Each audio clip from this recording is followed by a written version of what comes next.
Hey guys, DeathClock Dave here, and welcome to my second Convergence game log. I'm logging all of the games that I play with my Convergence in 2018, so I just started playing them after not having played for a very long time with this faction, and I'm trying to log all of the games so that I can reflect on what I did well, what I didn't do well, mistakes that have been made, that sort of thing, so that I can continue to learn as a player and grow as a player, and hopefully these musings and reflections can also help you guys. So this was a game from a tournament in Vancouver. So it was at a store called Connections, which is an awesome store. They carry a huge amount of Warmachine and Horde stock. I was very impressed by how much they actually had in store. So if you're in that area, definitely check it out. I believe Connections runs a Warm Hordes tournament every month or so. I think they have one. So this was just one that 3 or 4 of us guys from Kamloops decided to head over to just to get some games in. So this ended up being a 3-round tournament. So Kamloops is about 3.5 hours or so from this store. I'm going to show you a little video here in a second before we get started to show you some of our escapades on the way there. So game one ended up being paired up against a player who was playing Troll Bloods. So I believe we had I think we had 11 players with 1 bye because of the odd number of players. So pretty decent turnout for what we're used to from our area. So paired up against a Troll Blood player. His pairing was Grim 1 with Krell Company and Kolgrima's Storm of the North. So I do have a picture of his list here in a second that we can take a look at. I wasn't super excited about this matchup because I just literally played the Kolgrima game, and I had a fairly good idea that he was going to play Kolgrima. But on the upside, I knew what she did and know what her stuff does based on that previous experience. So just to show you a little bit on our trip there. So as I mentioned, it's about a 3.5-hour drive or so from Kamloops, and I'm just going to show you this video. So turns out on this day, it was February 25th, which is a Sunday, there was a major blizzard on the way there. So this is just a short video of us. It's basically a whiteout. We couldn't go very fast. There was snow everywhere. It was hard to see. Roads were slick, so it was a long slog. We left nice and early to get there early, but it was crazy driving. And turns out on the way back, it was a big blizzard still, and there were tons of accidents. There was a huge pileup on the Coquihalla. So yeah, so that's either our commitment to the game or our stupidity. I'll let you decide. But luckily, we made it there and back safe. We made it. On the way back, we just snuck through before they closed the highway, which wouldn't have reopened until the wee hours of the morning on Monday. So we just managed to sneak through there. So without further ado, we'll talk a bit about the pairing. So as I had mentioned, he was playing Grim 1 with Krell Company, paired with Kolgrima in, I believe it's Storm of the North is the name of the theme. And so his Grim list, he had Glacier King, Impaler, Troll Moses. He had Northkin Raiders, which I believe are the fire guys. He had a whole bunch of Croak Raiders too, with their fire shots as well. So does tons of damage, takes out lots of infantry, that sort of thing. With his Kolgrima list, he had Mauler and Earthborn, Troll Moses, and then a few of the different Northkin units and solos, most notably the Bears, which I've never seen before. So the last Kolgrima game that I played, my opponent did not have the Northkin stuff yet, so I have not seen many of these models yet. He did have 2 max units of champions with Scaldy, so lots of beef and lots of hard-hitting guys as well. So I'm just looking at the list and our matchup. So I was playing my standard Axis Orion pairing, both in Destruction Initiative. So Axis is my standard list with 2 Teps, 2 Inverters, Diffuser, Corollary, Cipher, an Arc Node, and then basically a bunch of Servitors. That's the long and short of it. I also had 8, I believe it was 8 or so Galvanizers in my ADR. Now the key being that I actually did not at that point have 8 Galvanizers put together, so I now have those. I got them a couple of weekends later, but I did not have them there. It was just more to throw it in there to give my opponent something to think about.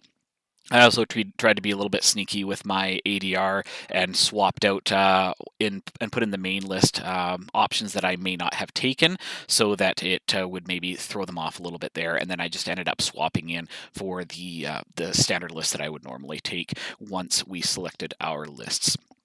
My Orion list was Orion with Corollary, 3 Assimilators, there was a Diffuser, Cipher, bunch of servitors, a couple of arc nodes, and then I had 2 TEPs in my ADR. So that was the base of the list. So knowing that he looked at these lists and saw how much shooting I had between the Orion list and having 2 TEPs in the Axis list, I was pretty sure he was going to take Kolgrima, and he did. And so I was prepared for the matchup that we had already played out the previous week with another player. So I can't remember who won the role to go first. I believe it was me, but I chose to go first, and just to try to get up the board as much as possible. So you can see a little bit here in the picture where I've placed my stuff. I apologize, guys, for the inconsistency in these first few game logs. I came up with this idea after I had gone to the tournament and taken a couple of pictures. So my eventual idea is going to be to have a picture at the end of each turn, just so you can see the game state. So there's going to be some inconsistencies here between the pictures that I've taken and noting which turns are here. So I apologize for that. Once we get through these first, I think it's 4 or 5 game logs, everything will be a bit more consistent from there. So I basically just ran up the board. I knew I wanted my TEPs in a position where if he feeded, my heavies and Axis would be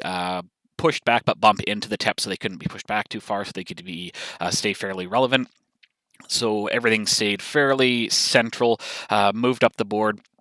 I got Onslaught cast, and I put Iron Aggression on my left inverter, I do believe, and just positioning on the board. I assumed he was going to be feeding this turn. I knew it was going to be inevitable that my TEPs were going to be caught under his feet and not be able to shoot, so I just wanted to try to keep them relevant, spread out my servitors in places where if he moved forward, I was going to be able to get some counter charges off. So you can see my reflex servitors are there and dug in, just to try to catch him if he moves up. So he's got a unit of champs on either flank that are moving up, so that's pretty intimidating, and they're going to choke up the board. We've got Forest on my right flank, Rubble in the middle, and then a house on the left, so they're going to fit nicely into those 2 open areas and make it very difficult for me to get to his side of the board. So I knew that contesting was going to be an issue. We were playing a standoff, so we had the 2 circular zones for Warcasters, Warlocks, units, and then the 2 rectangular zones, which are Warcasters, Warlocks, War Beasts, and then we each chose, I believe, the healing objective. And so moved up the board to be in position. You can see he's also moving his stuff on his turn 1.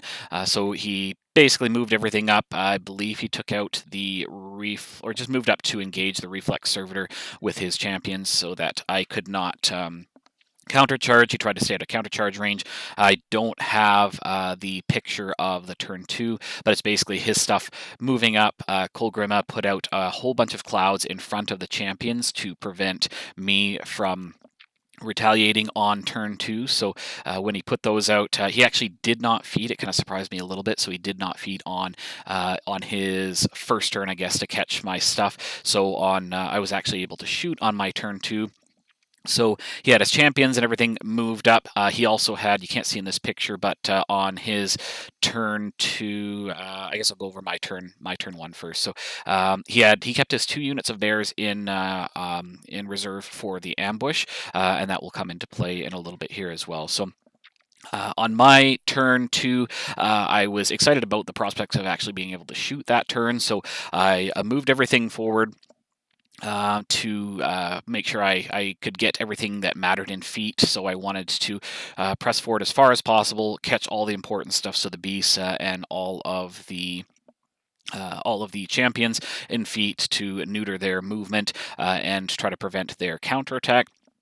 So I moved everything forward, put some my servitors in spots in front of the clouds so that I could try to get some good shots with my TEPs. So I got a couple of Attunement Servitors up to get some shots onto the champions to drop their defense even more. And then I was able to move my TEPs up, and on my left flank, I got some pretty good work done. I went with 1 additional dice for damage, or for the attack dice, and 2 damage dice. And with my servitor placement, I was able to spray down and put a fair amount of damage on those left champions. On my right side, my servitor placement wasn't quite as ideal, so I wasn't able to get the best sprays. So I definitely need to work on my placement there for those kind of sacrificial servitors that are lining up the sprays. So not as much work done on the right-hand side, but I was able to get some damage on there. And other than that, it was just moving everything forward far enough to try to get in a threatening position and just try to be ready for the next turn. I knew he wasn't going to be able to go too far on his next turn because of the feat, but I was a little concerned about the sprays and such from Colgrama. She can do some pretty good damage. I believe this game she ended up taking out some servitors and some different things with those sprays, but I had to be mindful of that and mindful of how much focus I left on Axis. So this turn was really just getting everything into position, getting some sprays on from the Teps to try to soften up those champions a little bit. One mistake I did make after I had moved everything up is I probably should have had my my Teps a little bit closer to the center of the board and away from the flanks. The bears, I can't remember what the number is, but the bears threat like a ridiculous distance when they come in from the flanks, particularly with Colgrima having Hunter's Mark. So I should have moved them in a little further. On his turn 2, he had brought in the 1 unit of bears, but he actually forgot to activate them on my left flank, which was a huge lifesaver for me. So on my turn 2, I was actually able to, on my turn 2 or 3, my following turn, I was actually able to run a servitor to actually jam them up so that they couldn't charge to get to my tip. So on his turn, I guess this would be turn 2. He tried to move forward as much as he could, as best as he could. He got, you can see now the left-hand bears. And that they have come onto the board. And on the right-hand side, he also brought in his bears and got them ready to charge. And it was really just them getting into positions so that they could be relevant. So there's more just kind of dirtling around on his turn because his speed was severely neutered because of my feat. So on turn 3, and he had also moved up. Colgrima on his turn 2, he had moved Colgrima up far enough to, he really wanted to try to take out that the right hand tep on my flank, and he had actually moved forward. And he did feat that turn so that my teps wouldn't be able to shoot on my turn 3. And he also wanted to get Hunter's Mark on my right-hand tip. So he moved Colgrima up I think it's 3. I think she's speed 5, so she moved up not too far, and then used her Vanish spell to move far enough forward to get the Hunter's Mark on my right hand tep, because he had a unit of bears that had come in on the far right flank. And you can also see, I believe her name is Valka, just on the other side of the forest there. She's kind of a troll super solo, and I kind of forgot about her. I think I was thinking that the forest was going to block line of sight, but I forgot that with a huge base, you can always see the huge bases. And so she was able to move forward, get that Hunter's Mark on my right-hand tep, and then Valka and the right-hand bears were able to charge in and get a lot of damage on my right-hand tep. And he also confirmed several times that there's no way for my Jax to get Pathfinder from Onslaught. So he just wanted to basically make sure that the Pathfinder from Onslaught was just on the charge, and that I couldn't trample from Onslaught, that sort of thing. And so that he could make sure that he was in a safe position on the other side of that rubble that's in the middle of the board. But he was specifically asking about Onslaught. And I confirm, yes, I only get it on the charge with Onslaught. So on my turn 3, I could see that Colgrima was she's pretty far forward because she wanted to get within, I believe it ends up being within 10 inches of my tep to make sure she got that Hunter's Mark off. She didn't manage to actually kill that right-hand tep, but it was pretty severely mangled. And I saw that this was probably my chance to actually get some work done. So obviously with his feet, he also pushed my stuff back a little bit. So I upkept Onslaught and Iron Aggression on the Inverter.